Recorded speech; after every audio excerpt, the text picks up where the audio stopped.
All right, good evening. We are live. Good evening, Andy. Good evening, chats. Welcome 2025 season preview. Let us know how we sound. We had a couple of audio issues. This might be a train wreck, but I think we should get through okay. Hey, I don't think your mic's on. No? Not even joking. Tap your mic. What a start. Tap your mic. Your mic's not right. Mate. What a start. Great start, boys. I can actually hear you fine. I can hear you fine. Nah. So it's okay. Unacceptable. How about now? That's better. That's better. What a very rookie, good. Well, very everyone, good. I think you can all see that the amount of planning that goes into this is it's a little bit brash, but we get there. We make it in the end. Andy, thanks for joining. The boys will be an apology for tonight. Of course, Ramadan festivities. So Ramadan Mubarak to anyone who celebrates. They should be back next Monday. How are you going, mate? Good, bro. Good. I'm excited for the next 6 months of stress and anxiety. I'm good, man. I had a decent weekend. Worked heaps, but decent. And yeah, just honestly, man, like footy season now. I'm just keen to get stuck into the season. See how we go. How you doing? Good, mate. We kicked off the weekend nicely. We had another event together under the belt. We did. Elderbrook at the Forum. Forum's what an establishment. What a beautiful venue, Melbourne. Absolutely. Very underrated. It's an underrated venue. Great for live music. I know there's a lot of comedy shows there as well. But the architecture, like the roof, it's just beautiful. Mm-hmm. And definitely the highlight, I think Andy and I had our own booth. We actually, the last time I went there with you, 2016, we also had our own booth for Rufus, from memory. Absolute sesh. And absolute session. And everyone was just sort of, steering away, thinking, I'm not going to sit next to these two blokes. And we had a booth again, and the highlight definitely was the young couple dancing in front of our booth, blocking and impeding our view. And then the lovely lady security guard, within about 10 seconds, just pushed them along and then just gave us the old, "You're welcome." How good is that? That was awesome, man. I can't wait for the next one, mate. Definitely. We've got a cheeky special guest hopefully joining us soon. We'll pop in. We won't announce who it is, but he's very, very well known amongst the Carlton content creator channels. Absolute gentleman. He'll be joining us shortly, I think. Mate, we had a practice match on the weekend, which we won. How did you feel? How did you feel about it? We spoke about it. We spoke about it when we got together on was it Thursday night? Yeah, Thursday night, about feeling going into it after obviously last week and injury scares and things like that as well. Mm-hmm. And I guess us and the majority of our fan base were more just concerned about get through unscathed. But you also want to see the boys go out and give it a red hot crack, right? Like this is your you need something going into the season. But we do know, look, it's preseason. You don't want to read too much into it. You don't want to, start hanging your hopes on these kind of results and thinking, yes, there's going to be some promising signs, but it is the preseason, right? Yeah. I remember in the early 2000s or during our Spoon years, I think we pumped Sydney by like 120 points in a preseason game, and I thought we're going to win the flag. Well, I was like 12. And I think we went on to win the Spoon that year, but dark days. Look, indeed, have they left though? The feeling that just shooting out the gates again, starting well, it almost that 5-goal burst. It reminded me a little bit of the dare I say the Carlton at the Gabba against Brisbane in the prelim, where we just went out on the burst 5 against a really good quality opposition, and they started to slowly peg us back. But what I loved is that we maintained a really solid lead, got runs and touches into young promising players like your Lucas Camporelli and the like. Nice to see Francis Evans get a goal as well. Some promising signs, but for me, it was the fact that, yes, again, a couple, injury scares came out of it as well. But the boys just put the foot down, right? And we looked convincing when we had obviously a number of players out. I think Harry seat early on, didn't play the rest of the game after half time from memory. I thought we looked strong. We looked convincing. We moved the ball well. And there were multiple avenues to goal, which is promising as well. So, going into the Richmond game, like that, I think we needed that. I think as a fan base, we needed that. We've had a pre-season of on-field and off-field in different news. And we've all, as a Carlton community, we've just had each other, right? We're just bouncing off each other. And sometimes that negative energy bounces off each other and we start getting heightened as well. So I think we needed that. And by the way, we love our community. I can see there's just over 4 in the chat. Jump in, hit the like button if you haven't. We appreciate you. And we're going to ask a few questions as well and get you guys all involved. So how did you feel, mate? I mean, there's two ways to look at it, right? Yes, we played well and it was good. For me, GWS has a game this week. For them, it was just preservation, I think. So, you could tell that they didn't really give a shit. They were just trying to get runs into their legs. And I don't know how seriously they would have taken it. We looked to be taking it quite seriously. And I like that everybody kind of had a moment, and there's a few names there that really stood out to me.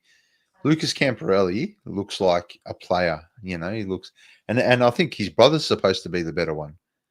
So, I mean, if his brother's better than that, then we've really got a couple of really, really good players. For me, it's just a practice game. I don't want to look too into it, but I liked what I saw. For the first time, we weren't just bombing it long. And one thing that really impressed me, and again, I don't know if this was just the GWS players not really caring, but we were able to create space in the forward line multiple times, something we never do. It's something we're great at conceding, but something we've never been good at actually creating in our own forward line. So, yeah, it was really good to see a bit of space in the forward line. And I can't wait to see what Charlie does with a bit of space, what Harry can do with a bit of space. When Gov went down, I think everybody had a fucking meltdown. Right? I reckon we all had a little mentee B when Gov went down. Man, when he went up for that mark, he took a great mark. And I was like, mate, it's a practice game. You shouldn't be even trying that hard. And a quarter later, he's fucking hopping off the ground. And I was like, not again. But thankfully, I think it's okay. I think he's fine. I hope the club is telling us the truth. Next minute, Mitch McGovern is out for 12 to 14 weeks indefinitely.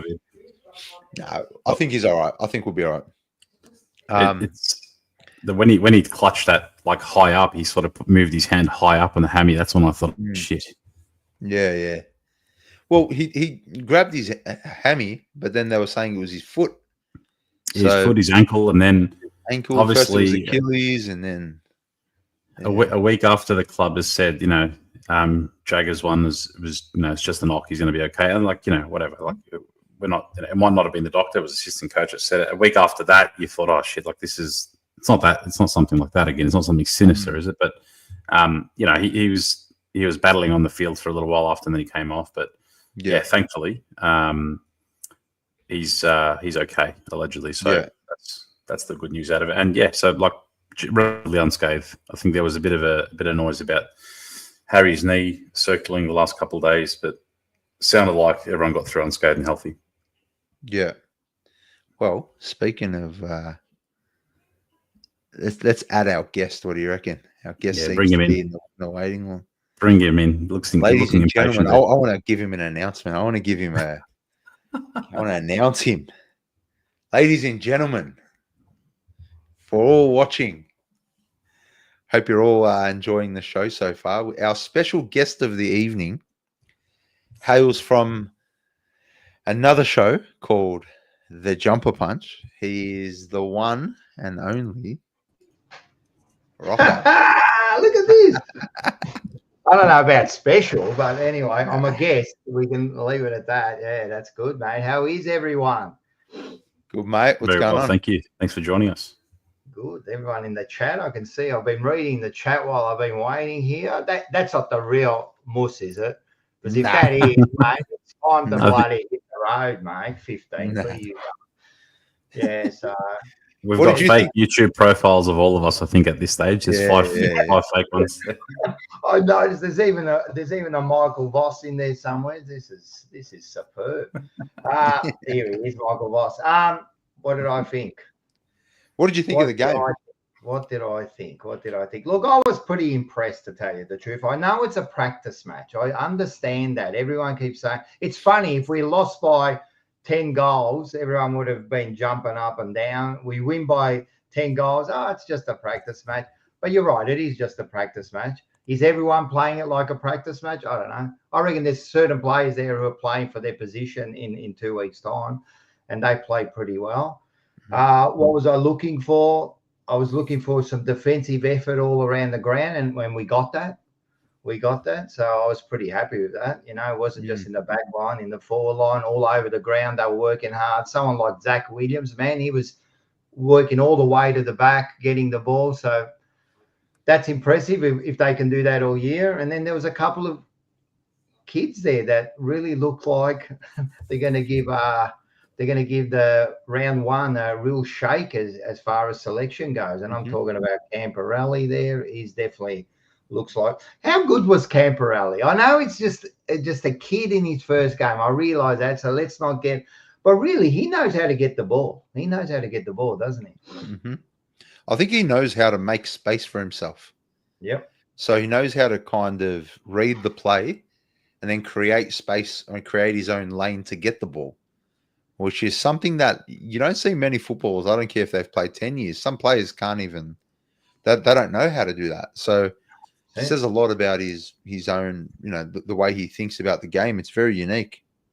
Yeah. And also, he's bigger than what I thought he was. Like, I thought he was a scrawny little kid, you know. Like, I know he actually looks like he's a footballer, you know. Like, he looks bigger than I thought, you know. So he looked ready to go, man. And I think we were discussing this last night, mate. I'd put him in round one straight up. Mate, I'll give him a shot straight up, man. Why not? Against Richmond, down, like, who's going to play on the wing? I know you got Akers on one side, right? Who's going to be on the other side? Cottrell's going to have a run there, yeah, for sure. Yeah. But wouldn't that be perfect? Then you put Camporelli also there, man, and run him around. I reckon it's perfect. Yeah, well, George, you're a bit quiet there, George. What do you reckon about Camporelli? Well, mate, I think you make a good point, right? So depending on where Doc plays, depending if they rotate Cotters there or play him as a high half forward, I think I reckon he's put his hand up for a red hot crack for round one. And then the question is, do you get him in for that game? And then what happens against the Hawks? Do you keep him in? Obviously, they got a very different team to the Tigers. Do you keep him in? That's going to be a bit of a baptism of fire for him in round two as well. I was very impressed with, you know, doesn't just look like an accumulator. He actually uses the ball well. Promising signs, right? Like this is someone that we got in, him and his brother as well to in the hope that, you know, we see them for the next 10, 15 years, and imagine the thought of, you know, one on each wing. Wow. Hey, how's this for a hot take? Carlo Begonzo. Oh, wait. No, that's not the... Wait, what did that say? Akers had a shot. Oh, no, that's not a hot take. Is Doc. Aiden. This one. I was going to... Look, Aiden jumped in there, right? And I was about to ask this about Doc, right? Where do you play him? Well, I mean, traditionally, he's a halfback flanker. He's not going to play there. They're not playing him there, man. And we've got others now they're trying out, you know. They're trying Sauce. They're trying to, you know, Cowan's kind of taking the next stop. Yeah, and Holland, they're trying up. They said they're not going to play him there. So what do we do with Doc? I love Doc. Don't get me wrong. But what are we doing here? What are we doing here? I think personally, I'd feel a lot more comfortable with Doc playing halfback and having Ollie Hollands on the other wing. But I want to see what Ollie Hollands can do defensively, right? Yep. I've seen him do a lot of things, have a lot of defensive moments, but I want to see what he can do for an entire, 12 weeks. Maybe a month, even just start at a month. Give him a block and let's see what he can do defensively. Of course. It's an interesting question with Doc because he looked out of place even in the final, and I don't know if that was, maybe just fresh out of injury or whatever, but he just didn't look like he fit in. So tell me something about Doc and Sauce, right? Because these are the two players that I think they're just trying to find the spot for them. That's all they're trying to do. They want them there. Like they want these two players in the team, but they're trying to find a spot for them. You know what I mean? And at the moment, like they're trying Sauce in the back, and he looked all right. Like he did what he had to do. He was good. But do you think so? Do you think now they're trying to find spots for these players, and especially with Doc? I don't know. He's never been a midfielder. All of a sudden, they're trying him out in the midfield when he's like 48 years old. Like I don't get it, But 48. Well, it's an interesting one because if we're just selecting players because they're okay players or they're good players, but we don't really have a position for them, where does that sit with selection integrity? And where does that sit with a game plan? And a lot of questions. It breeds a lot of questions if that's what we're actually doing. If we're just look, your team is going to be better for having Doherty in it. His leadership, all of that. Like, exactly. I understand. Exactly. Yeah. But like you said, where do you play him? Where do you? It'd be interesting. I reckon you start him on the bench. You put him on the bench and he comes in and rotates with, say, a Hollands, or give him a spot in the middle and that, you know what I mean? So that's where I see him playing, especially like round one. He did look a bit rusty, but he has only played 2 games or his third game in like 12 or 14 months. So you got to do that. I think we've made a few, or experimenting on a few different positions here, but my worry is after a couple of rounds, and like I still think the Hawks game is going to tell us a lot. Do we look at it as if things start to go wrong? I'd love to see Michael Voss's response to a few of these positional changes, right? So does he stick fat, go with his gut, say, hey, Ollie, we've tried you at halfback. Sorry, you've done a preseason at halfback, you've trained there, you've played the practice matches there, you're gonna stick in that position. Doc, so on and so forth, midfield, wing. Sauce, you're staying down back. Kemp, you're staying up forward. Or does he start pulling levers, early? Like my concern is if they've spent the preseason, obviously, yes, their natural positions might be elsewhere. Voss's response is more so what I'm looking for when things start to go, and things will start to go awry here and there. Depends, might not be with all of them, but a couple of them. I'm just looking forward to the response. I know you are, Andy, too. You're looking for a response too, huh? Well, that's the worrying sign with Voss, I believe, that will he stick fat, or will he just crumble with the pressure again? And when he crumbles, he seems to go back to the old habits, put players back from, like just, I don't know, man. So that's what we're going to see. To me, if he goes in with this plan, mate, he's got to stick by it, and you've got to die by the sword. You've got to die by it, yeah. But of course, during the year, if there's got to be a change, you do it. But you've got to give him a good chance. And like you said, Sauce in the back, you've got to stick with him now for a while and see how he goes. How is the back six going to look? Round one. Well, it'll be Wieders, Haynes, McGovern, hopefully. Cowan has to get a run. Cowan was good. I like Cowan, the way he's developed. I rate him. Yeah. Really rate him. We've said Jack's playing in the defense, and we're saying Ollie Hollands as well. Yeah. So that leaves Adam Saad. Kind of like, where does he go? What does he do? So you would put him in front of Adam Saad, or Saad in the back six? Who? Ollie Hollands? Yeah, like is Saad in the back six? I'd like to see Saad play up the ground a little bit. I'd like to see Saad with the last touch before going into 50. So if he can play a high, kind of like a high half back role, or like even, kind of interchanging on the bench, I just think his ball use is too good to be wasted in the back pocket.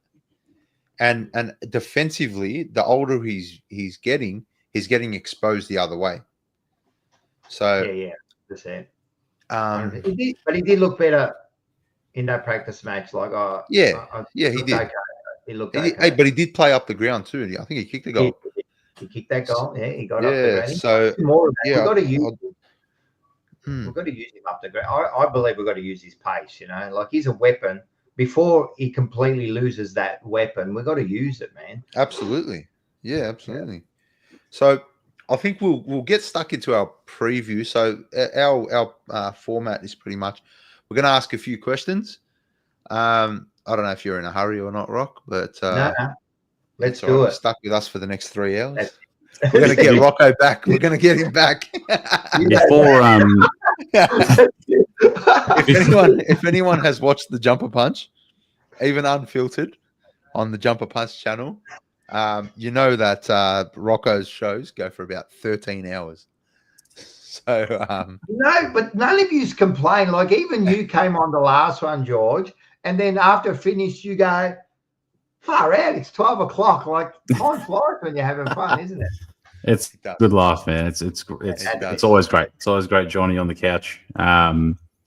Very hospitable as well. No, it's good fun. I did want to ask before we get stuck into the questions, though, one more player and one of your favorites, Rocco. His performance in the preseason match. Before we dive into the questions, I don't think I've seen this bloke play like this in an Navy Blue jumper besides one game last year.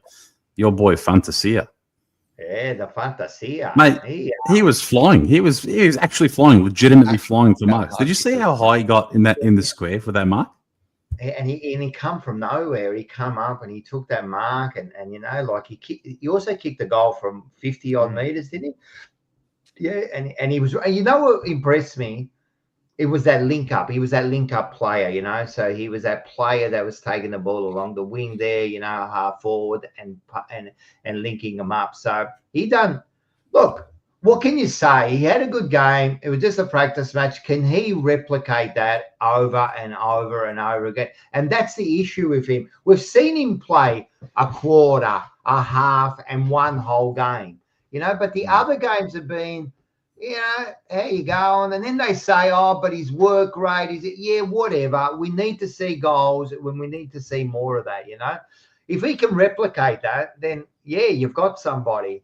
But if he's going to do what he did again last year, man, I'm telling you, we're going to go backwards, mate. There's a spot there now for him. There was also that Francis. Is that his name? Yeah. Frank Francis Evans, yeah. He's another one, that small kind of forward up the ground. There's a spot and there's maybe 3 or 4 of them. What are you laughing at? What are you reading? I'm laughing at Scotty in the chat. Scotty, what you're reading about Scotty? Slurring his words. It's probably my mic, mate. I've connected about 5 minutes into the show. All right, let's get stuck into the questions. And this is for everyone in the chat as well. Let us know your answers. First question, and I'll read out the other boys. I got them to answer the questions as well, so I'll read out their answers. Where do you expect Carlton to finish on the ladder after 24 rounds? Georgie, you go first. I'm still quite optimistic, and I think I put us down for the 5th last year. I'm going to go one better this year and say 4th. I still feel like we're going to have patches in this home and away season. Probably not as much of a crazy run as we had last year, where we were, I think, 1st or 2nd leading up to the last patch of the year and then sort of fell away with injuries. But, like Vossi, I'm going to put us down to 4th, double chance. And it seems like there's a few people there that agree with me there. So Oz, shout out Oz. Sam Mansour, love that answer. That'd be amazing. Razio's in the chat as well. I love the swiftness of of whoever's doing this. We'll finish first, boys. Yeah, if Orazio's playing the way he does, man, we'll definitely finish. If he has that sort of year all year, yeah, top. If one of these players like that has like a breakout or, you know, a year where they're all Australian or something ridiculous like that, we're finishing top 4. I mean, you only need 1 or 2 players to hit that next level, and you're there. All right, so you reckon 4th? You want my answer? Far out. It's Go for tough. it. What are you thinking? Tough question. I think we're good enough to make the 8. We're definitely good enough to make the 8. I don't think we're good enough. I don't think we'll finish 4th. I'm going to give us 6th and 7th, you know. I think, 6th or 7th, I think, is a good spot for us, yeah. Yeah, I'm with Rock. A little bit worried, but still optimistic, you know what I mean? Like, it's going to be the first 4 or 5 weeks, you know, like to really see where we're at, or maybe 4 weeks. But then we've got West Coast and North, and West Coast are talking finals too all of a sudden, if you hear what they're saying, and then you got North who are optimistic. So yeah, all right, if I'm going to give you one position, 6th. So when I wrote my answer, when I was thinking about it, I said 6th. I said we'd finish 6th, but I honestly think we can finish probably in the top 3. So I'm going to have us finishing first.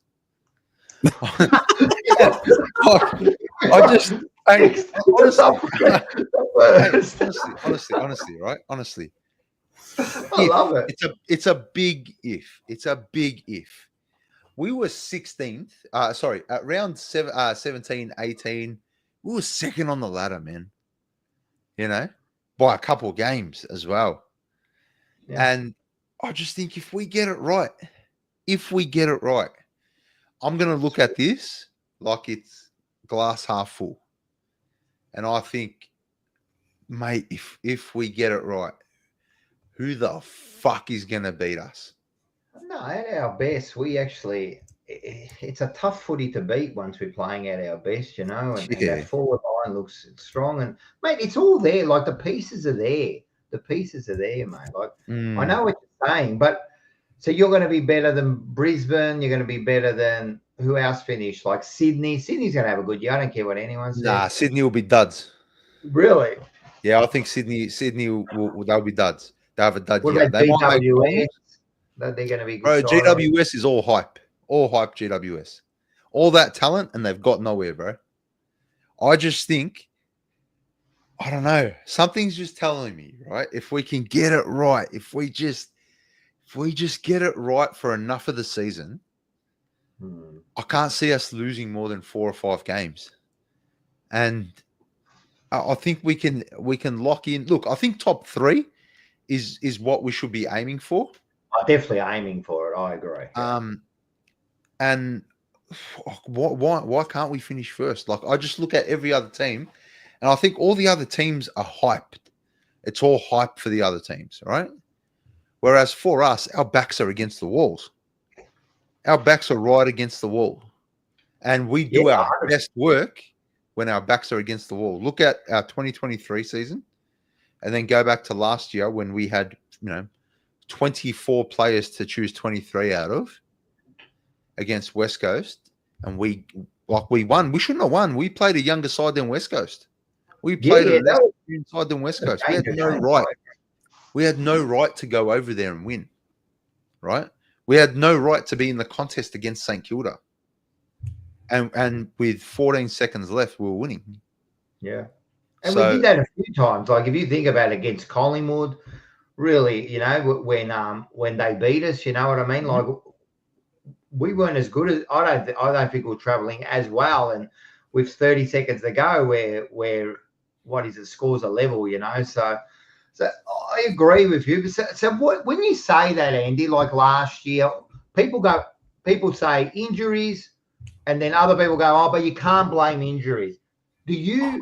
What's your take on that? Like, no, you have to. You have to blame injury. Like, look, I'm not saying, look, it's all injury. I'm definitely not saying it's all injury. But anybody, is that Lockie Plowman in the chat? Lucky. We love a Lockie Plowman. What's he saying? What do you say? Okay. Any chance I can come back?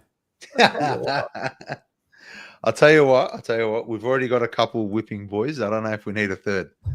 I miss Lucky. I'll miss Lockie's. Anyway. Misses. Yeah, well, look, going back to Rock's question. Yeah, look, anybody with half a brain can look at the injury list we had, and be like, all right, well, fuck, look at that list. It wasn't a normal injury list. It was that bad. We sacked our strength and conditioning coach. You know, like in a shocking way, mind you. But you know, we did it. We had to get rid of him, and I just think you have to look at the injuries and know that yes, okay, injuries played a big part in it. Look, and there are other factors, of course, but man, that injury list wasn't a normal injury list.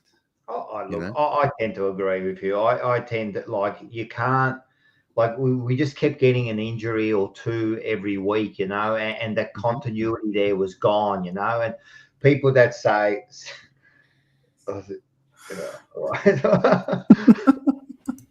on you, Justin. Sorry. People that say that didn't affect us. I mean, you take one or two players out of a side, you know, then you've got to move another player into that position, and you know, like Chera never had a good run at it, and then when he comes back, we chuck him in the back, you know, like. So look, I agree with you. In saying that, I tend to agree with you. We could finish first after analysing all that. Well, I think it's the type of year that could go either way, yeah? Yeah, it can. And if things go right, and if we go in the season thinking, oh, we might, you know, might go either way. As I hope the players aren't thinking, oh, I could go any way. Yeah, I want the players to be thinking, hey, man, we're going to fucking win this. We're going to smash every team that comes in our way, and we're lifting a cup at the end of the year. This is our fucking year. That's what I want to hear from the players. I don't want to hear Harry Mackay saying, oh, I don't care really. You know, a premiership doesn't really define, and I don't want to hear Cripper coming out and saying, you know, we're going to lose a couple of games. We're not losing a game for 3 years, bro. Yeah. You know, we're winning 3 in a row. That's what I want to hear. Like, just fucking lie to me, bro. Lie to me. You know? Exactly, mate. Exactly. Couple things. Shout out Oz. We'll see you there next Thursday, by the way, at the G for Richmond Carlton. Love that. Thank you. I'm already Secondly, we haven't spoken about the fixture. I still think we've been kissed on the dick with the fixture. I reckon we got to take advantage, right? Like this, and list position, age profile, talent that we've got. Yes, if we stay healthy on the park, but I still think that we've also got some really good depth. Some things that we've, you know, some things that we haven't really had in previous years when we talk about depth in some positions where we've lacked. You know, if this said person goes down or the said person goes down, I think we've got that now in the list. And look, I think we're all guilty of overhyping our list at times, most times. But with our list position and the fixture, we should absolutely have a strong home and away season. I like, you look at, as you said, Andy, earlier last season, and I think I said it in the chat, was it a false finish? Because we were absolutely flying come, you know, 8 rounds to go, and I think the last 2 wins were West Coast and Kangas. But yes, there's the, you know, decimation, but we were in a position to really consolidate our top 4 status, then a position to consolidate the top 8, and then we're waiting on other results, which it would be really unacceptable this year. Shout out Only Carlton. Only Carlton on you. Content creator. Absolutely. Yeah. What are the boys? Read out the boys' answers. Yeah. So Carl had us finishing 10th. Far out. Carl's got us out of the 8. Carl had a bad day. Carl's had well, we all know where Moose stands on life in general. Moose has us finishing 11th. Yeah, what is going on, mate? And Amal has gone a safe kind of answer. Amal's got between 6th and 10th. And he says, I'm seriously unimpressed with the lack of improvement in our game plan. And I think teams will know how to work around us. I wish Amal was here because I've heard him, like we had a bit of a chat on our group chat, and he was saying a few things there. I love to get his thought on that. Like I actually thought I saw something a little bit different in the practice match. As I said, the team defense looked good. They found space. I just don't get it. All right, fair enough. He could be right. I hope he's not. Can I just say, we should have asked the boys. We did ask the question before they broke their fast. We should ask them the same question after they've eaten, because I honestly feel like that affects the answer, right? I agree. It's like you don't go shopping on an empty stomach, man, because you end up buying shit you don't want to buy. That's right. But 11th was like, that has us 11th. Hey, we riot. We riot. We fucking riot. Mate, if we finish 11th, it's gonna be some shit happening at Carlton. I'll tell you that much, man. If we finish 11th, away. If we finish, we can't finish 11th. 77 in the chat. Hit the like button if you haven't done so already. Yeah, 100%. This next question, we'll just very quick. Wait, what did you come up with? What do you think? Did you give us an answer? Georgie, or did Georgie said fourth. I said fourth. Oh, you did say fourth. Sorry. Yeah. Yeah, you're right. Sorry, mate. All right. Highlighted Mull in the chat, by the way. There he is. That's fantastic. I love the photo. That's superb. All right. Realistically, key word. Take emotion out of it. Realistically, can we win the flag? Are we there with this with Team 2025? Can we win the flag this year, Georgie? Why can't we? Yes or no? Absolutely. I'll double down. Why can't we? And tell me why we can. Again, I think I still feel like we'll have a strong home and away season, get ourselves in a good position. I look at the last two final series. We've gone in completely battered. 2023, Fossey says yes. Josh says no. Yeah, we've got good answers in the chat here. We've gone in battered to the last couple of final series. And we were, I'll tell you what, we keep bringing up the 2023 prelim, but Akers had one arm, Cripps had no ribs, Cripps had a mattress under his jersey. Players were limping around, and we absolutely took it to the Lions. And I still firmly believe, and I don't care what anyone thinks, says otherwise, had we have gotten to the big dance against the Pies, we would have won. And you can't tell me otherwise. Yeah, I still feel like on that day, we would have won. And doesn't matter who was wounded, we would have taken it to them and won. We were absolutely decimated going in last year. I feel like these are, I don't like to say lessons learned, but unfortunately they were lessons learned. So I feel like going into this season, Cripps got another Brownlow under his belt. He's at the prime of his career. Kerno, Mackay might win another Coleman. He's shout out Jed Lamb in the chat. Yes, Jed. I feel like with our players hitting their strides, we come healthy come August, September. I don't think anyone wants to come up against us in the finals when we're fit and firing. Now, I know, Andy, you'll come back and say 60-0 because that scars all of us. But I feel like we can do damage in September because we've got a taste for it. Again, last year, a bit of a write-off, an absolute write-off. But I really, really think it's very important to go in healthy that August, September, and we can hit hard and do damage. This playing group allegedly gets together and says, we need to win a premiership together. We need to just stop talking about it and just do it. Let's see what you're made of. And all this talk, like the club is just talk. We say it all the time, right? This next couple seasons, let's be real, with the group, it needs to pay dividends. And if they are, with all this talk and all this sort of, verbatim that's coming out of the club, why can't we? We know the talent's there. Let's see it on the field. Let's see it in September. That's me. A long way to say yes. 100% we're going up. This team is it's primed, mate. Like we've got the players. We've got the players. You know what I mean? And when we play well, we've got the game plan. I mean, when we're playing that hard contested game, and no one can match us. No one can match us. You know, so I reckon we can do it. Even though we're gonna do it from sixth, but I reckon we can do it. But no, 100% we can do it. What, mate? When you look at it, and I know it's more than just a team, but you know, it's more than just players. You know, but far out, man. Like when you look at it line by line, and I know we don't play it on, I've heard it all before, but when you look at it, the back line, the middle, the front, you know what I mean? And why can't we do it? We can definitely win this. We definitely can win this. I think I think a lot of it's above the shoulders with these guys, man, because when they're playing well, you can see how they're playing, they're loving the game. But when they're down, they look depressed, mate. Like you can see they're not chasing, they start playing for themselves instead of playing for the team.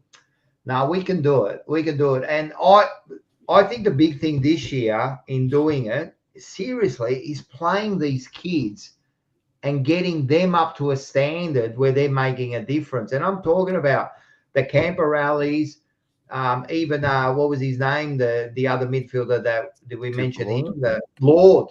He come in that second half, man. He looks strong and tough, man. He's getting the ball, you know. And some of these younger guys. So yes, long answer short, yes, we can win this. Yeah, I think we will win this. I don't think there's a better team. There's no better list out there than our list. And if things go well, if things go right, we're going to win it. And things will go right because it's all about mental, where your mental is, like you said, Rocco. It's all about what's above your shoulders. We've been through enough as a team. You know, we've had the heartache, we've had the injuries, we've dealt with every adversity. You know, and I think we need to get angry now. I think this is the time where the players need to get angry and play with a purpose. And that purpose has to be winning a flag. I don't give a fuck about what people on the sidelines, what questions they're asking you. I saw an ad with Pito, I don't know, spruiking McDonald's or something on Instagram tonight. I don't give a fuck about that anymore. I'm with you, man. I'm sick of that shit. I want them to just focus on winning games. Yeah. If we focus on winning games and we keep the outside noise to a minimum, because outside noise is going to come from everywhere, right? It comes from within our community as well, the online Carlton community. Don't listen to us. Don't listen to what we say. You know what I mean? If you're a player watching this, stop watching right now. Don't fucking watch us. Go and kick a footy in your backyard. You know what I mean?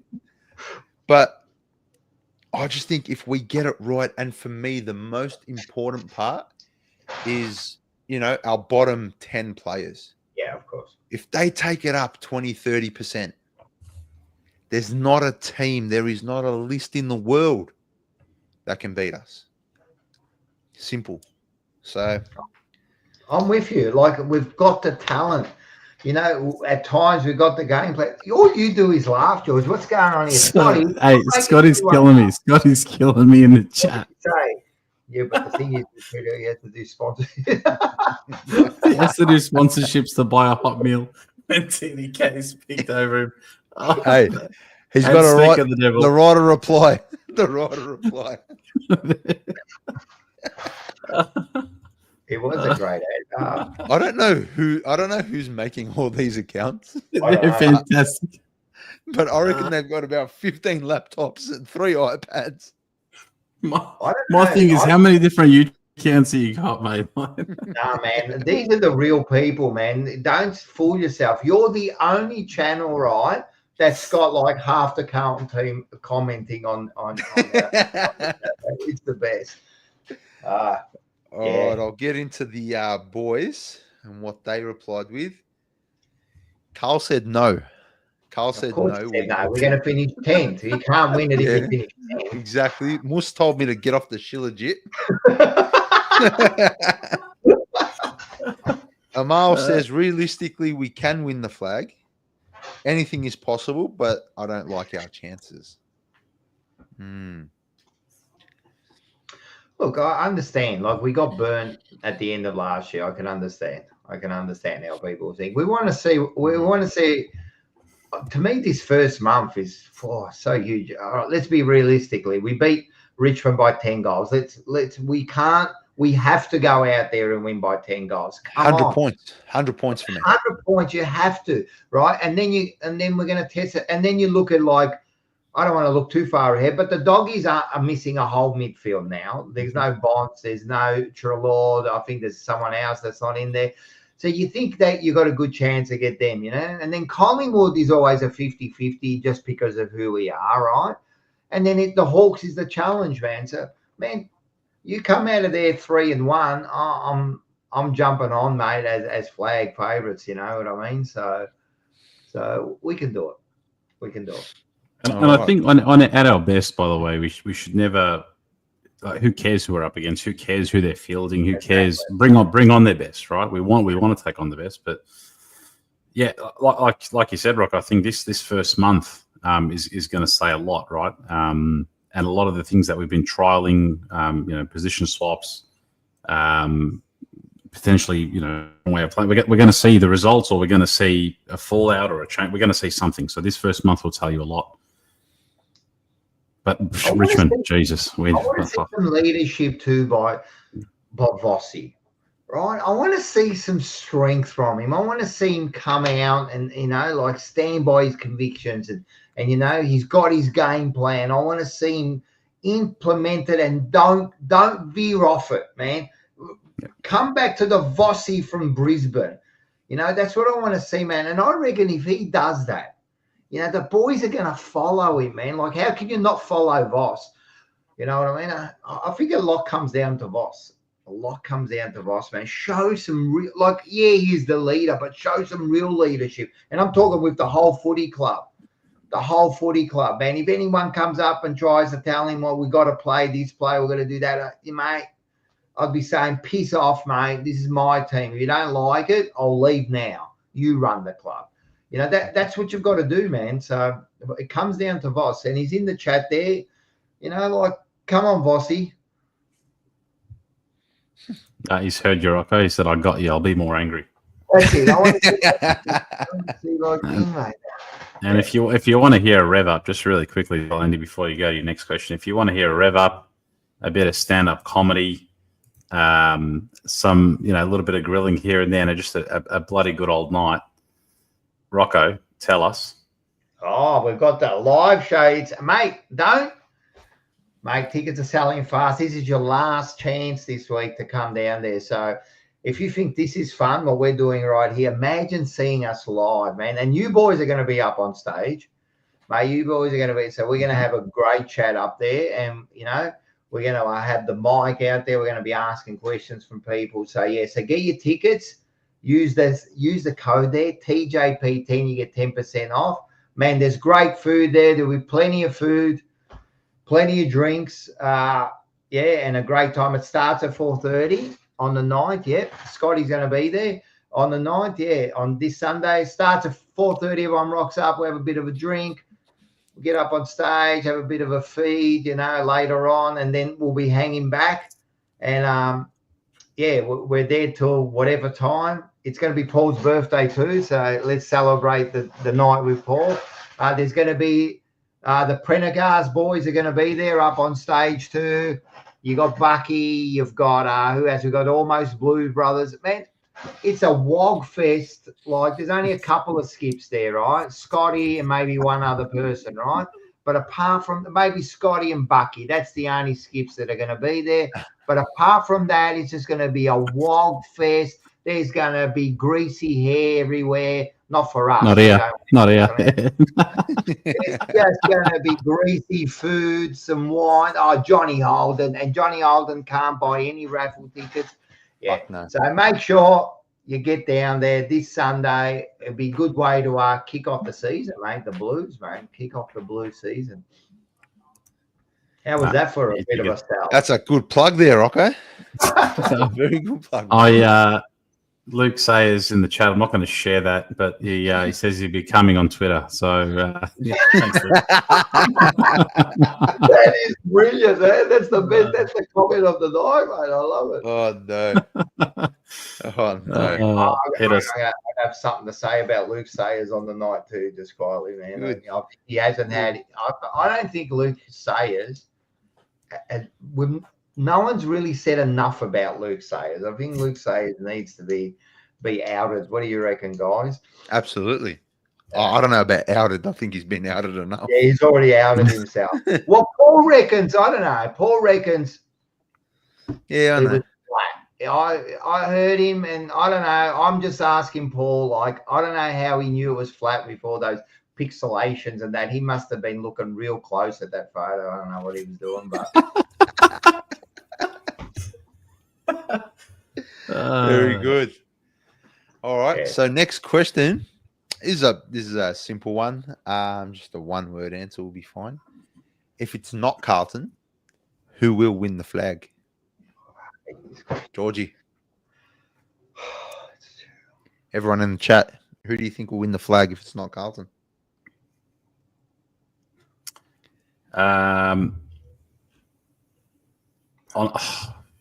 This year's got a. Well, I don't want to think about that not being Carlton, but I'm going to say I could see with the Hawks. I could see them either go all the way and win it, or not even make the 8. It's one of those weird, strange years. It's probably a stupid prediction, but I just got a weird feeling.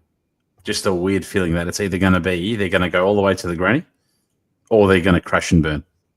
Yeah, I could see that, because you don't know what they're going to do, because it was that first year they really, you know, everyone's going to be looking at them. So yeah, I can see that. Yeah, but who do you pick then? Yes, Scotty, the Hawks power have got to me. I just feel like it's a team that you hard to match up against when they're absolutely flying. Yeah, I'll stick with it. I'll honestly stick. Like, you can go the Geelong, the Sydneys, the Brisbane going back to back, but I just Max. Max. I don't know if I've said this on the show. I love Port. I know this is a very controversial take, but I love Port Adelaide. I don't know what it is, but I know you guys are looking. He does, and it does my head in. For some reason, you should have seen him like Port. A kid when we went to gather around a couple of years ago, and the Port players came out. He was like a little kid. I was having a yarn. What's his name? Boke. Boke. Yeah, he came up to me. He's like, "Hey, mate, Travis, nice to meet you." I'm like, "I know who you are, mate. Like, it's okay." Why did he come up to you? Why did he come up to you? So it was backstory. Andy and I having a drink and a bit of a feed, a bit of lunch, and the Port boys are just kicking with kids, like kicking the footy, doing a few drills. And because it's Carlton Adelaide that day, 2023 gather round, there was Carlton and Adelaide fans everywhere, and the Port players were just getting absolutely harassed by Adelaide fans, right? Adelaide's fans are, you shit. And me and Andy were just sort of standing on the side, a bunch of Port players there, Jason Francis, Willie Rioli. Willie looked like he was he'd had a bit to drink, to be honest. But anyway, he's looked like he was having a grand old time. Then Travis Boak sort of like lingered around. And he sort of came up to me. He's like, "Hey mate, Travis, nice to meet you."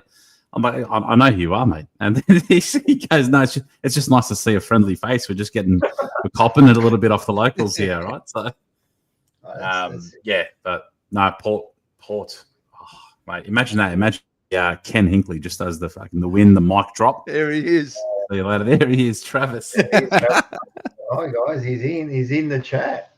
Hinkley wins it, does the mic. Actually, I'm changing. I'm going, Max, you know what? That was a good one. You've inspired me. I'm going to go, if it's not us, it's Port, and Ken Hinkley does the ultimate grand final winner's speech. I just want to give Max a shout out. Max actually spotted me out in Mordialloc a few weeks ago. So shout out, Max. On you, Max. He reckons Melbourne will make the 8. Nah, Melbourne won't make the 8. No chance. All right. What about you, Rocco? Yeah, it's tough, man. But I don't think Brisbane can do it. It's very hard to win back to back, man. That's why I can't give it. And losing the big banana there. What was his name? Joe Dano. Yeah, that's a massive loss, man. Like, who's going to kick their goals? I don't know. So I don't think it's Brisbane, Sydney.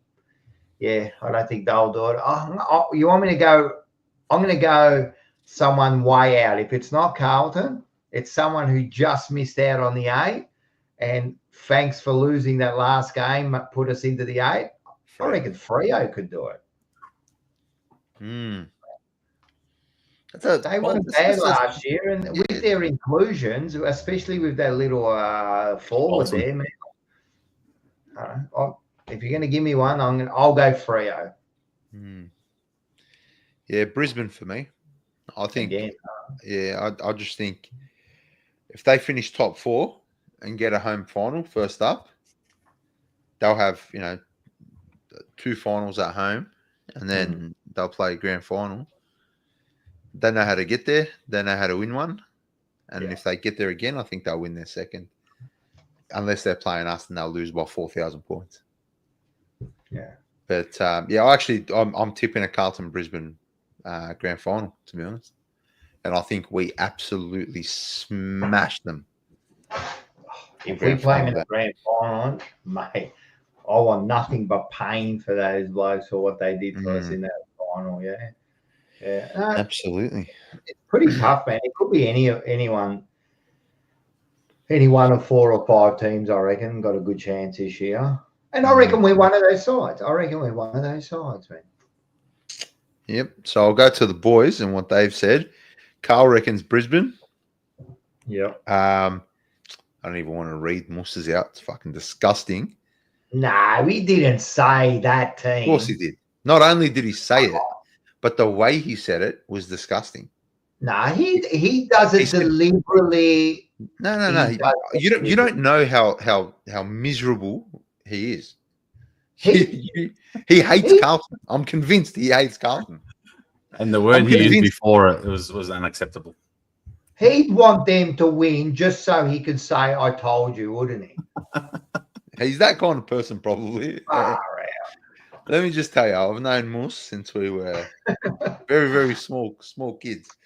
Before he ever lifted a weight, put it that way. And he's a strange boy, Moose. He's a strange boy. We love you, Moose. He's gone the filth. He thinks the filth will win. Far out. And for anyone watching, come into Bottle Pascal. Everyone who knows already. Come in. If you come in, you say fuck Collingwood, you get 10% off, no questions asked. What if you say it 10 times? You don't get it for free. I should put that as a disclaimer. It only works for one time. After that, we're just having a good time. Amal said Brisbane. Amal's listed half the AFL, to be honest. He said Brisbane, maybe Freo or Collingwood. So we don't want the filth anywhere near it. No. To tell you the truth, maybe I'm just saying it because I hate them worse than death, those people. But I don't know. I don't think they'll do that well at all. I don't think they've really improved at all. I reckon they're going to lose every game. And just quietly, Dacos, he won't be able to tie Camperelli's shoes in a year's time. Good call. Boom. Pin that. Good call. Yeah, pin it. Put it all over social media. Show it straight to Swoop, Luke. Send that to Swoop, mate. Tell you what, you'll hurt some little feelings there. Yeah. Yeah, we will too. Going to end up on a on an Instagram post just standing on a carton saying, there might be a podcast coming fuck you and your feelings, you Collingwood dog. What are you guys looking forward to this season? What are you looking out for? What are you looking forward to? Everyone in the chat, let us know what you're looking forward to this year. As far as Carlton goes, that's interesting. Oh, this is a tough one. I'll tell you what I am looking forward to. I played Collingwood a lot earlier. It feels like makes me feel like back, a decade or so ago, or 2 decades ago, when we used to play them early, them Richmond, the first 3-4 rounds, Essendon. Feels like those days again, where get those big games in early. I'm really looking forward to Carlton West Coast and Owies, just to. Yes. I hope he. I hope he tries to get under our skin a bit more as well, and then that'll be really, really interesting. And then probably one I've been more so looking really forward to ever since we. Sam, that's that image, absolutely, definitely. But if we're talking about regular season, ever since we booked Carlton Sydney as well in mid-May, really keen to get out to the SCG. Really, really keen. It would be great to fucking beat them over there because that ground just holds miserable memories. Watching Carlton Sydney, so that would be huge. Pin that one. Max Kemburus, guys, I'm shouting Europe trip if we win the flag. Get blind for a month. I'll tell you what, Max. We're gonna pin this moment. Yeah, definitely. Hey, listen, I might come to that Sydney game. I'm always pinning. That's the interstate game I want to go to. So I might see you up there for sure. Yeah, for sure, man. And you're right about the Sydney. It's a nice ground. I like it because it reminds me of the old Princess Park. Just the old school. The low roofs as you're walking. It just feels like an old ground. But man, I hate the supporters, mate. They walk around like, what are you doing here? And that's how we used to be at Princess Park. So yeah, that's definitely. I'm looking forward, of course, to the start of the season. I can't wait for Richmond. I can't wait for Thursday. It's Thursday, isn't it? I just can't wait for Thursday morning when you're going to go to the footy that night. I just can't wait for that. But I can't wait for the big games, the Collingwood, the Essendon. I can't wait for those big games. Collingwood. Well, they're the two big ones. I'm an old tradition. I just love those games, man. The rivalry and that day is what builds up in me. Is just I'm sure you guys are the same. It's just like and losing, the heartbreak is so bad. It's so bad. But winning on the opposite end is just it's worth every moment. So yeah. For me, it's the big games. And Collingwood's the big game, mate. Collingwood's a big game, man. That's the one I'm looking forward to. So round 4. For me, I can't wait for this. When you're in the heart of the season, you're halfway through, the weather's miserable, but you've always got something to talk about. You've always got something to do. And I just as much as I do enjoy the off season and not having much to do, regarding footy.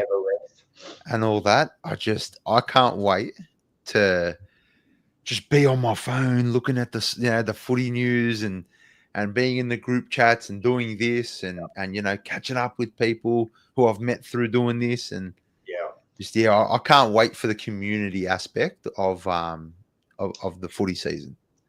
I really do enjoy it. I really enjoy it. It's got better ever since. We've all started this, that community thing has got, it is a different feeling now, the footy, meeting up with people. And as you said, the chats, everyone's got I reckon I've got 10 different groups, and they're all sickos in their own way. And I love the chats, afterwards, and so, yeah, you're right there, man. It's good. It's good. I can't wait. I miss, like you said, I look forward to the 6 months off, but man, God, I love the footy. Yeah. That's the beauty of it, right? The beauty of it now is that not only we're supporting our team with a number of friends we've made along the way, and getting to know people and how good and how great actually our community is, how we band together, how we have common thoughts, common issues, common dramas, we share that as well. And nothing showed that more so than a couple of moments that live on for me forever. One being the Carlton Melbourne semi-final when I know I hugged about 40 different people and Andy hugged, elderly ladies, and everyone was hugging everyone, right? It was amazing. And then opening round last year, Geez, that final siren. I was looking back at the video the other day, and then just people just getting around each other outside the Gabba. And it was incredible. It was actually incredible. How about the blokes in front of us, Andy, who didn't say a word all game to us? And then at the end of the siren, they're cheering, they're hugging us. They're like, we can't wait for the show on Monday. We watch it. Yeah, it was good. That was good as. Yeah. And then one of my highlights, by the way, before you go on, Andy, is me and you at Hungry Jack's at 2 a.m. in Brisbane, and that bloke on his phone we got that bloke, and he was, I went to the theatre with his missus or the ballet, and then we made him subscribe, stand over and made him subscribe at 2 a.m. Subscribe, watch us on Monday night, right? Oh, hey, show me your phone. He's like, oh, wait. I'm like, you got YouTube? He goes, yeah. Okay. Monday Blues. Make sure you subscribe. Because I'll do it. I'm not doing it now. There was standover tactics for you. 2 a.m. in Hungry Jack's, Brisbane City. Just standover. At that stage, we were like so close to 1,000 subscribers, and we really needed to get there. Yeah. Well, that's funny because we were there too, and then we went out, and then at 3 or 4 in the morning, we were at Macca's. Because that's the only place we could find, and reading Macca's, and we were just sitting there, it was me, my son, Seba was there, I think my girlfriend was there too at the time, and we were just sitting in Macca's, a dirty old scummy. There was mess everywhere. There's no way I would eat there normally, but it was one of the best burgers I'd eaten after we'd beaten Brisbane. It was fantastic, mate. There's just nothing walking like it. back. It was a warm night. You're walking back to your hotel. You don't know if you're going in the right direction. There's nothing like an interstate game with your mates. It's just it's amazing, man. For anyone watching, honestly, if you haven't gone interstate to watch a game, just do it. Just honestly do it. Save a bit of cash and just make it happen. Put it on your list of must-dos because there's nothing like it. And we've gone to heaps. We've lost, many, and it's still like a good buzz. It's but when you win interstate, it's like you've just come back from war. You actually because you are. Yeah, you're in hostile territory. It's the whole state. You feel it's the whole state. Yeah. And the next day because we stayed for a few days. The next day we're at the hotel. It was a warm day. We're at the pool, and there was Mars there. All of us, we all had our chairs against the pool, and I'm calling the waiter over, bringing me beers. And I just felt like I was a king, mate. I was like, mate, come down, give me more beers, mate. This is the best, it just felt so good, yeah. So, definitely. So I'm looking forward to the interstate game. For anyone who has me on Instagram and saw my rant after the game, just so you know, I'm actually still banned from going on live on Instagram because it hasn't been quite 12 months yet. It hasn't quite been 12 months yet, I don't think. So, it's. I'll never forget that. I think we were banned for 12 months, were you? Yeah, I used quite a bit of profanity, and Instagram was like, nah. Just nah. And the greatest is after I'm not going to repeat what was said, but after all that, we're at a traffic light. Well, I'm trying to pull Andy away from traffic as much as possible. And then one I think she was a teenager, she had her window down, and then she just sort of looked as he finished. She's like, nice speech. It was good. So the boys, Carl is looking forward to some consistency. I think that means team consistency.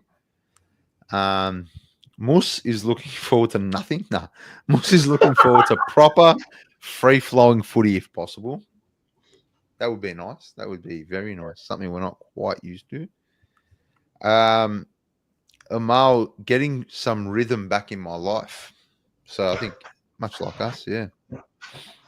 All right. Yeah. Is there anybody on the list who's on their last chance? And if so, who is it? That's a good question. Tough one.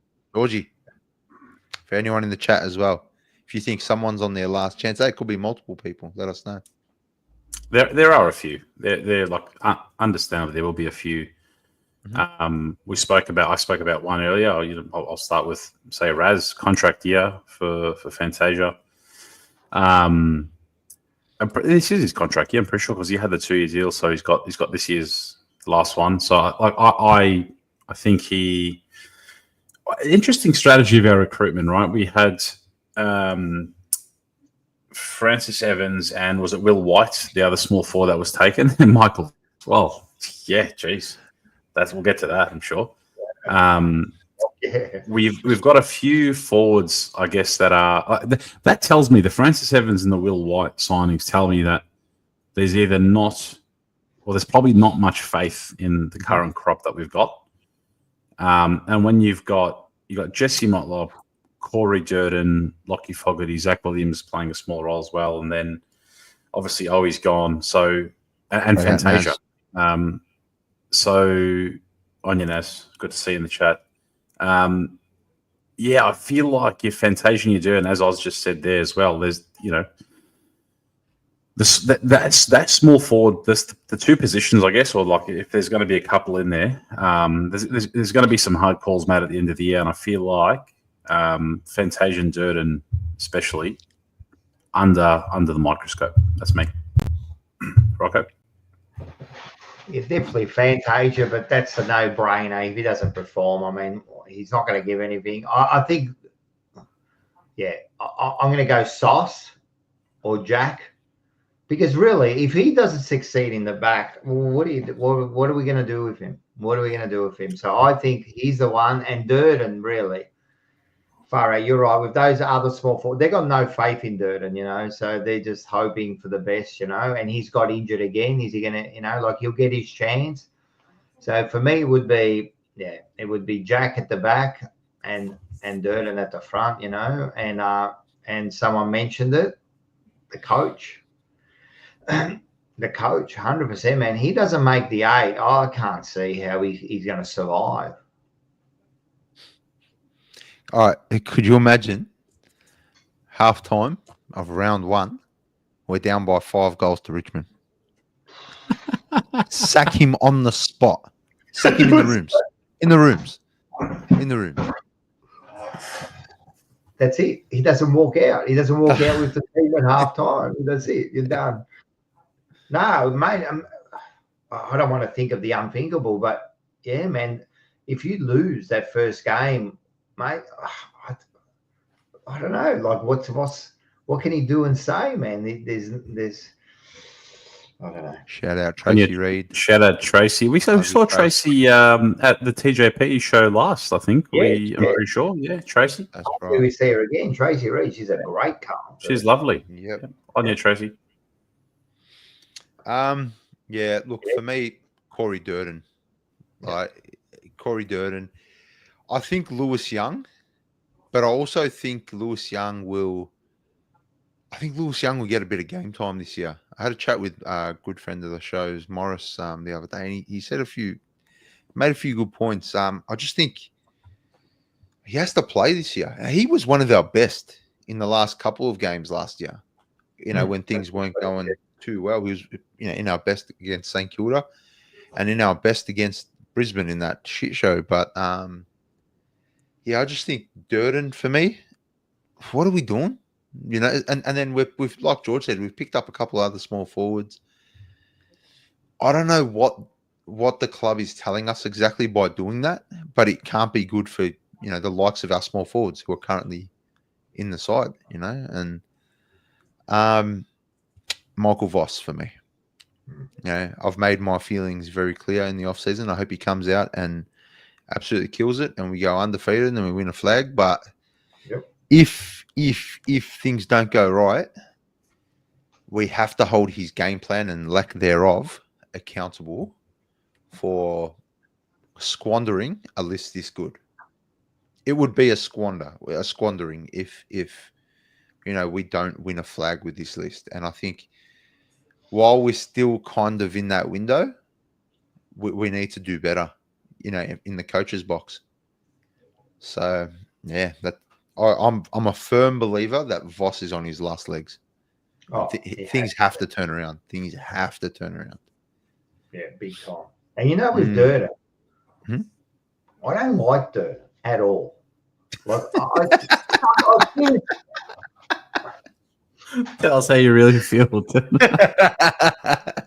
listen, don't get me wrong. I've got nothing against the guy. All I'm saying is I don't see any up. Like he hasn't really got pace, right? He doesn't know where the fall of the ball is. He doesn't kick enough goals. Does he really do pressure? Like I don't know what he's good for, to tell you the truth. Like I really don't know. I really don't know. Well, he got engaged today, so he's good for some, right? His missus likes him, obviously. Someone likes him. I'm glad someone's giving him some love, because but I don't know.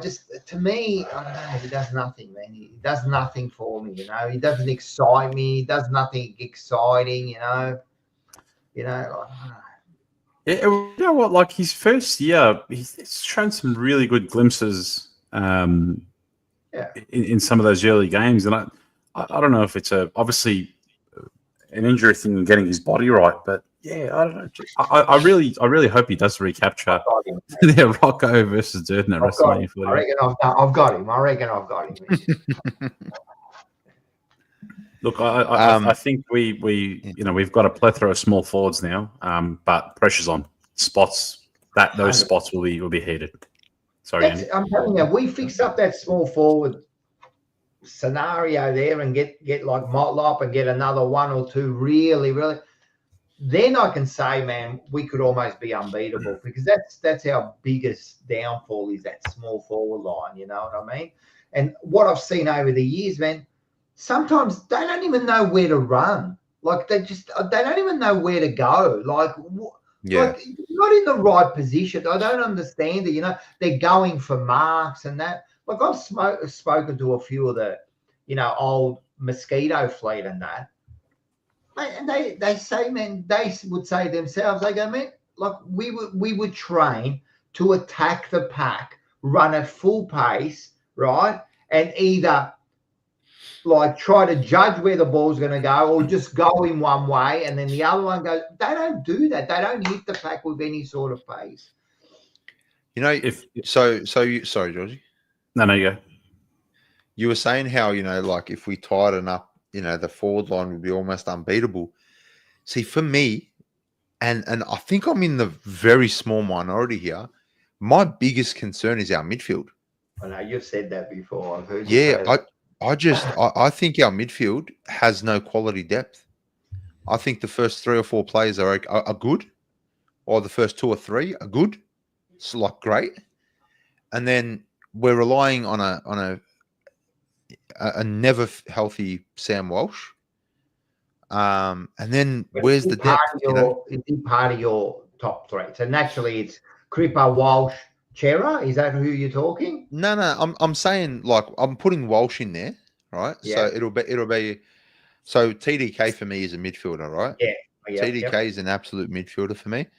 Cripper and Walsh, right? And then you got Georgie Hewitt, who's good as well. Yep. Chera, who's good as well. But then you got nothing much after that. And we're not a team that has fit players on the park all the time. So you got Walshy, who's always playing with an injury. You got Chera, who can't seem to get his body right. Cripper does absolutely everything the poor bloke. Everything he can do, yeah. So, I just think, man, we just need maybe one, and maybe that's what Jagger was for, to come in and add a bit of speed. I'm very concerned about our midfield depth, because everyone else who runs through the midfield, they're all right, but they're not midfielders, and maybe they'll become midfielders with a bit of training and a bit of experience in the midfield. But I can't see. Yeah, I love Bubba. I call him Bubba. Bubba Hollands is an absolute star, right? But is he a star in the midfield? I'm not quite sure. Last year we struggled getting the ball out of the middle, and when we did extract the ball out, it was just a long bomb inside 50. And I get it, a lot of teams do that, but we don't seem to set up structurally for that. So between me and you, all of a sudden, the forward line is not strong enough. The midfield really isn't. We're winning the flag.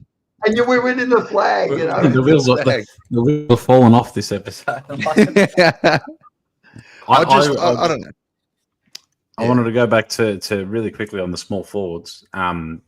If there's one game that I'd love to show, like if you're the coaching staff, again, like I'm not saying our small forwards don't know how to play, but if there's one bit of footage you just want to show them that is almost like a masterclass, and it's ironic that this is a masterclass because the kid's 18 years old, but Isaac Kako versus Geelong, his positioning, and if you see when the ball's up in the air and Draper's about to hit the pack, Isaac's sprinting to be, and then he stops right at the foot where the ball drop's going to be, and he does that about 3 times for those 3 goals.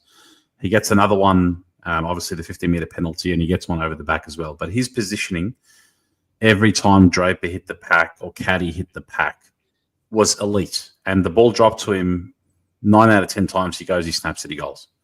To hit 4 and almost get a 5th in your first game, again, practice game, I know, but you're versing the Cats. But the way he got the ball at the drop of the pack consistently, time and time again. How many times do we see our small forwards going up in the same contest or like nowhere to be seen during some of these contests as well? And that's the problem there, George, mate. Like that's what I worry, man. And you're right. And you know how you said that play. I didn't see the game, but I'm assuming like he's hit the pack, he's kicked his 3 goals and that. But he's probably done that 25 times during the game, right? Mm-hmm. He's hit that pack and he's missed 15 or 16, or he's gone the wrong way or whatever, you know. But 5 or 6 times he's hit it, and that's what they've got to be doing.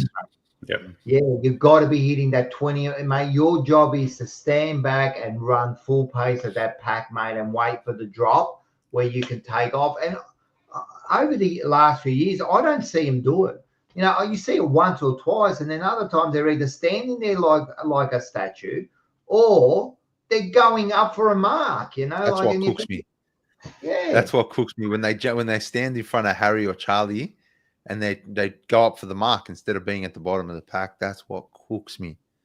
And another thing, if they're doing that and they're constantly doing that, you know, the forwards start to learn that they're doing that, so they don't have to go for the mark. You know, they can push the ball down in a certain area. You know what I mean? It all works. And I don't know if it's them, they haven't got the craft. But again, speaking to these past players, they said it is something you can learn. It is something you can learn, you know what I mean? So, I don't know, hopefully this year, hopefully Motlop's picked it up, you know what I mean? And he does a bit of it, you know, and then we've got a couple of these other ones so we'll see.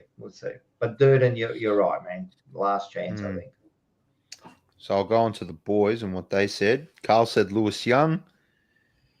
Mus said Michael Voss. And Amal said all small forwards. There you go. Yeah. Good call. All right, next question. It's like Lewis Young. He is what he is, man. 5-6 games a year. He's going to do what he does, and that's it, man. Yeah. I think you need a Lewis Young. I think so. I think so. You just need someone to come in every once in a while, and then someone that if he's not there, who are you going to bag? Corey Durden. Corey. All right. Best and fairest prediction. Who's going to be our best player? Georgie. Depending on who Georgie in the chat. Who wins it makes a big difference to where we finish up, you know. Like it depends on if it's like a cripper, then I think we're in trouble again, you know. I'm going to go a little bit different this year. It is the easy option to get to say Cripper, and yes, he'll be right up there if not winning it. But and a few people in the chat have already said this, but Chera, I think he's firming up for a really strong year. And a few in the chat have said it. Tracy Reed, Peter V, Uncle Sam, Scotty Tompkins as well. I think he's obviously got a body of work done. And we've gone to Qatar, and he's looking good. And we saw in the end at that mid to end of 2023 when he's firing, the impact he can have on the midfield. And we always say, you know, we need our midfielders to give Cripps more of a chop out. So, you know, whether it be Walsh, and geez, we're sleeping on Walsh probably here, right? But I just feel like Cherry's due for an absolute season. So that's me. It seems like a lot of people in the chat is prominent. Yeah, Rocco. And if Chera wins the best and fairest, that goes a long way to us winning the premiership. Because that goes to your depth in the midfield. If Chera is at the elite, oh my God, that makes a complete difference to our midfield. Yeah, and I would say, I was going to say Chera too, but he looked all right in that practice match. He looked like he was getting the ball, and he's probably one of our better players. But do we go someone just, I don't know. Is there someone else? Let me think about it. I'm going to go Chera. Yeah. Wiedering, I reckon, is going to get. I reckon with that Haynes in the back, Wiedering could have a really good year. You just took mine. Wiedering. Yeah. I'm saying Wieders for that Yeah. very reason that you said. You got Haynes in the back line now with Sauce going back. I just think that frees up Wiedering a little bit. You know, maybe he won't be so stressed out trying to take on 4 blokes. If he can get that quad right from getting corked every week, I think he'll be our best player. I just think he's a star. I think he's an absolute, star. And if he becomes a premiership player, which he will this year, I think he'll go down as one of our greatest defenders of all time in the club history.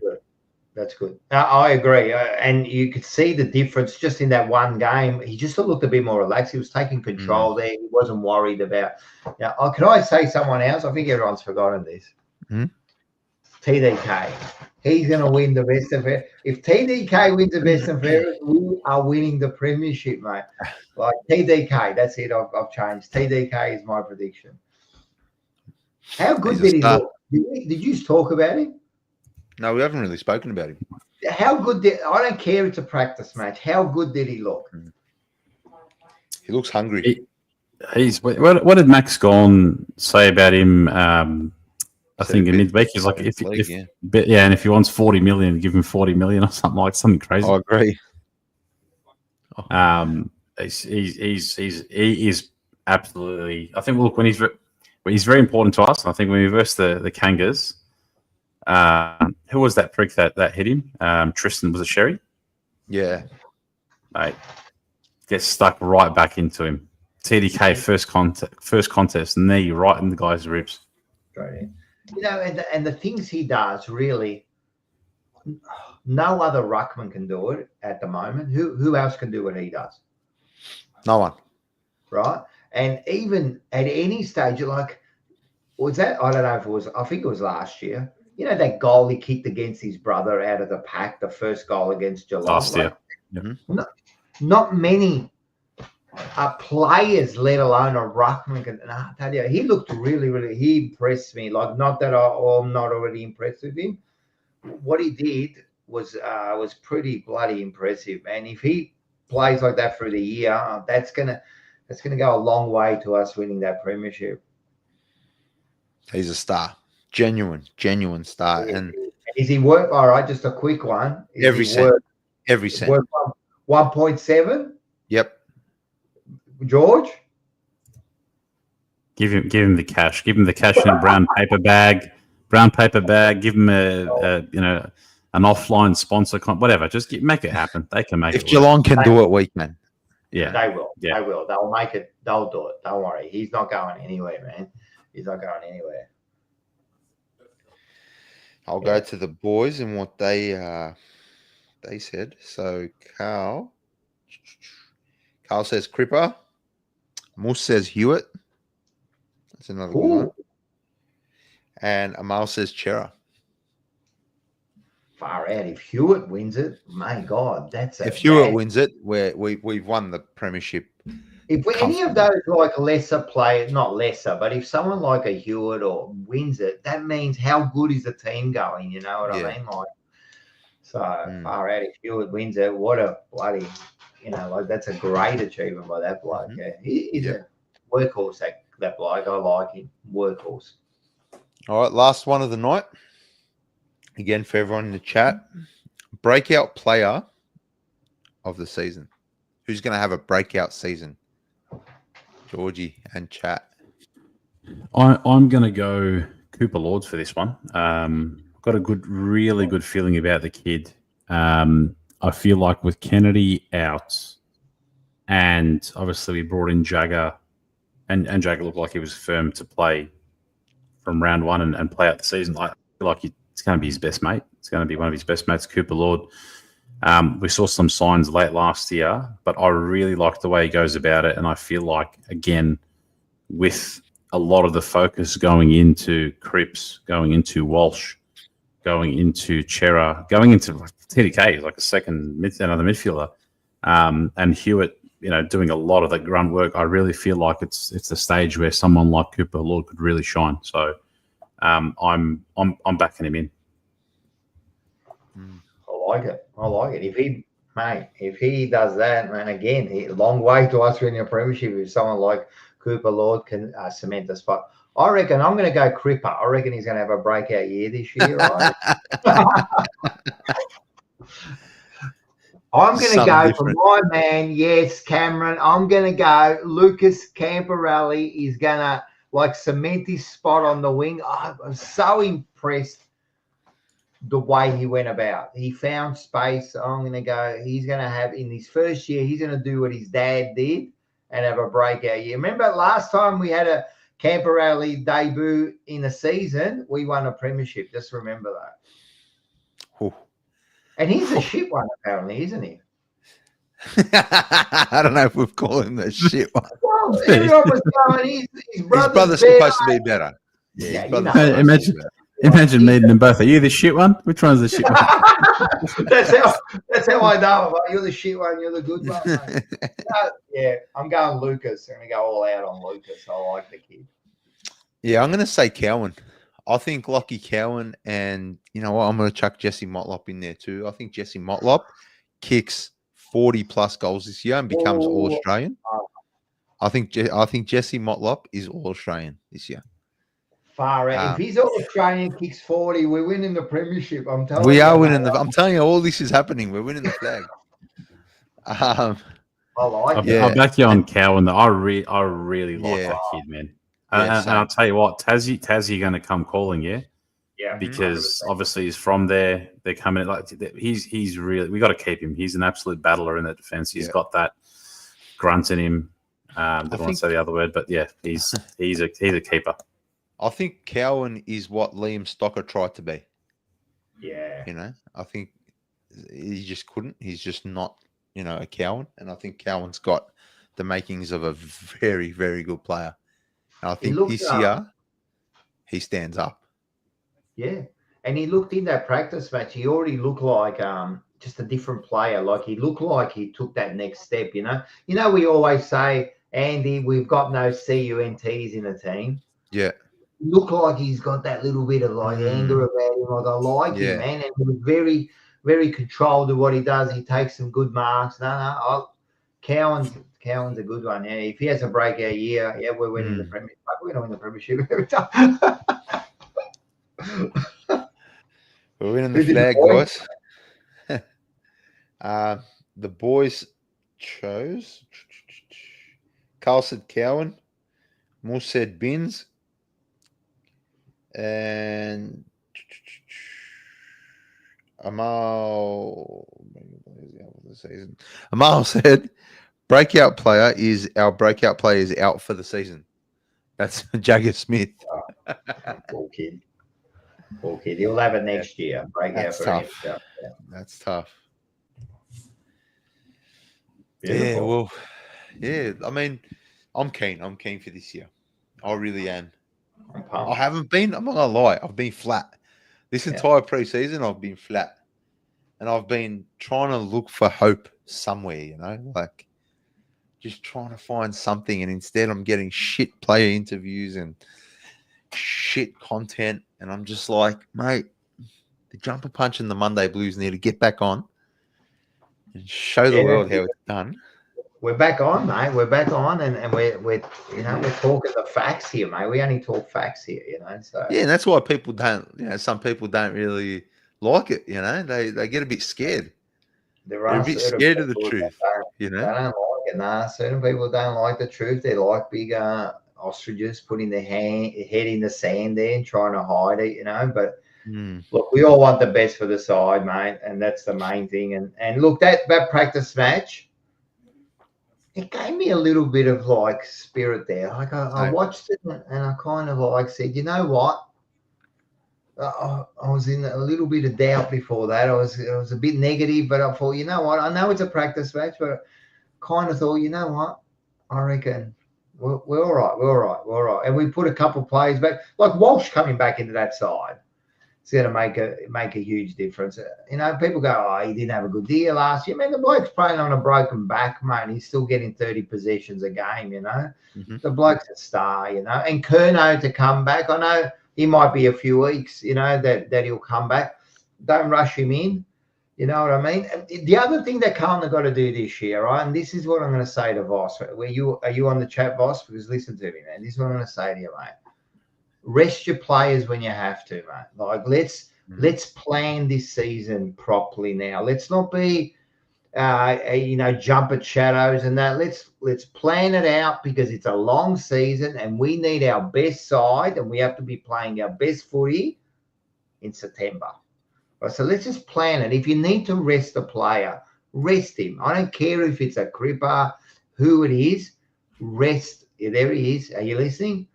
We need to plan this season out properly, mate, because it's not all about the first, 10 weeks or, it's about a whole season. Plan it out. Make sure you're ready for that final hit in September, So let's play this smart, mate. You know what I mean? There's certain times, like when we're playing these lesser sides, right? Let's be serious, man. You got to be smart, mate. These are the times you rest players, you give them, and you get them ready, mate, because we'll need them in September. So if I could talk to Boss, which I am, that's what I'm telling you. Well said. I'm pumped, man. I'm actually excited. I'm excited. I can't wait to walk to the wait for Thursday. I can't wait for that, mate. As I said, that Thursday, that morning when I wake up, it's gonna. How good is it going to be? And walk into I reckon I'm going to get there early. Is it our home game? Nah. But the walk to the G, sun's sort of. Oh, actually, no, it won't be daylight saving. So that it'll still be light outside, but you smell the grass outside the G. Then you get there and you start to feel that energy. Oh, it's there's nothing like it. Oh, it'll be great. That first band.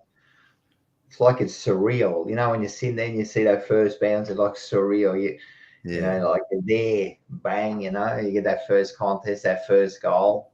No, we're sickos, man. I love it. I was saying this on Unfiltered. I said this on Unfiltered, but one of my favorite things ever is when the umpire raises the ball and the siren goes and the crowd goes nuts. Then he bounces it and there's just a quiet for a second. Everybody just roars and then just goes quiet. Then the first clearance hits and the crowd loses it again. Yeah. And I love that. That's when footy's back. That's when we're here. I'm going to take a page out of George's book. I heard you say this. I'm going to enjoy the footy a lot more this year. I'm just not going to. I'm going to pump it when I have to. I don't care because I get depressed at games, mate. I sit there. And, it's all about the win for me. And I can't enjoy the game sometimes, because the results mean so much, But this year, you know what? I'm going to bloody enjoy it a lot more. Good call. We all have to, right? It's hard enough as it is. I think that's a great call. Shout out Oz as well. Thank you for the $5, mate. Appreciate you as always. Breakout player for Carlton Moyer. We slept on Moyer actually. This one, no one said Moyer. No one really mentioned Moyer. MVP for Carlton will be Cripps again. Looking forward to the TJP show this Sunday. Yes, we'll have a beer, mate. Moyer didn't play any, and you know why? He didn't even get a run or anything. I thought that was a bit weird. I think Did he play in the game before? I can't. Did he play against the Saints? I think he was on. I thought he had a run. He came on in the second half. I'm pretty sure. Yeah. But I think he's one for the future. Moyer's one for the future. He looks like he said. And what about Kemp? You reckon Kemp's got his position there, or you reckon it's a bit of a fugazi there? A fugazi. Yeah, I think it's just Not real. I don't think it is. Nah. I think Kemp is going to find himself right on that line all year. I just think. So is he one that's really we were talking about before? He's another player that's. Well, yeah. Well, he was already on the trade table, I'm pretty sure. Like, there were inquiries for him on that last day, and maybe. Well, he's going to get his chance because Curno's going to miss a few games, and he'll get his chance. And if he can do what he did, on a consistent basis, he could be that third kind of tall. But he's another one. I really like I like what he brings to the forward line. Obviously, he's run and jump. He does a lot in the back line, and obviously, you're much less accountable, I guess, in the forward line because if it spills to your smalls. Whereas in the back line, he starts going for those big marks and balls and whatnot. It's a bit more accountability there, of course. But I'd like to see him in how that forward line functions when they're all there, because the games he played, obviously in the back end of last year, he was the man. He was the guy on his own. So how does he operate in that third forward, I guess, and hopefully it doesn't get in their way, but provides that dangerous option. And then when he gets his chances, you got to take him. Because I remembered one of his last kicks, they won against St Kilda. I think it was in the fourth where he shanked that one.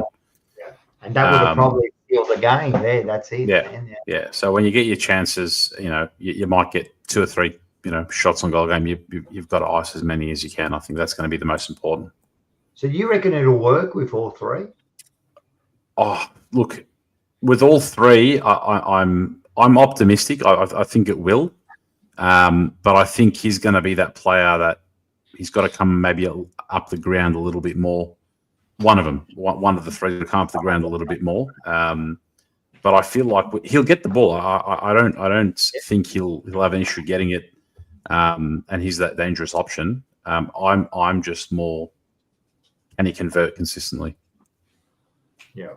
And you're right. You're spot on. The first few rounds, he's going to get his shot, obviously, with Curnow out. What did Scotty say? What have you read about Moya? Moya got a massage on the field in the Saints game. See, he did get some time on the ground. Yeah, very good. And Lana, welcome to Lana. She's a great sausage player. Of course she is. Man. If he doesn't play, mate, she's going to have a breakdown there. Yeah, well, I guess we're all looking forward to another season. Here we go again, man. I can't believe it's here already. Yep. Yeah. Chuck quick, up man. The live event again, Georgie. Absolutely. I was going to say before we go, book tickets and who came last year, make sure you get down there. It's going to be great, man. I'm telling you, everyone get together. Let's pump each other up. Yeah, TJP 10. You will get 10% off. There'll be plenty of food, drinks. There's going to be all of us up there. We're going to have a laugh up there. As I said, the Prendergast, also you guys. Who else is there? The other boys, Almost Blue Brothers. We're going to be up there. We're going to have some past players roaming around, have a bit of a laugh, So it's going to be good, man. It's a good time. So scan. You can scan it there. Right now, everyone scan your ticket right now. Or you go, if you just put in "This is Carlton" on Try Booking, it'll come up. Yeah. And get down there. Sunday, 4:30 p.m. and let's all have a beer together. Absolutely. Can't wait. You can drink, George, because it's not up for 4 premiership points, so I can have one. You can knock them down as much as you want. We're going to get him stacked, mate. We're going to get him stacked. I take it we're Ubering, Georgie. Yeah. And the next day's a day off. So everyone, man, we can have a good time. You don't have to worry about going to work, man. We can celebrate with us. So everyone get on there. Thanks, guys. Done. Thank you, everyone, for tuning in. Hit the like button if you haven't done so. Subscribe. We've got a few on board this show as well. Thank you very much. Good stuff. I can't wait. Great show. Thanks for joining us, Rock. Yes. Big thank you, Rock. You guys on tomorrow? What's that? You guys on tomorrow? What's tomorrow? Oh, yeah, it is Tuesday. Yeah, you're right. No, we're on tomorrow night, of course, man. 7 p.m. Get on there, mate, and we'll have. Well, we're pretty much going to do what we did tonight, but we're going to do it tomorrow. Oh, we got a pussycato there. Look at him, mate. Shout out Henny, special guest before she's a paid up member, mate. She's a paid up member. Is she a pet member, really? Yeah, she is. Yeah. That's the best. Yeah. That's the best. That's what Sayers was looking at when he was taking that photo.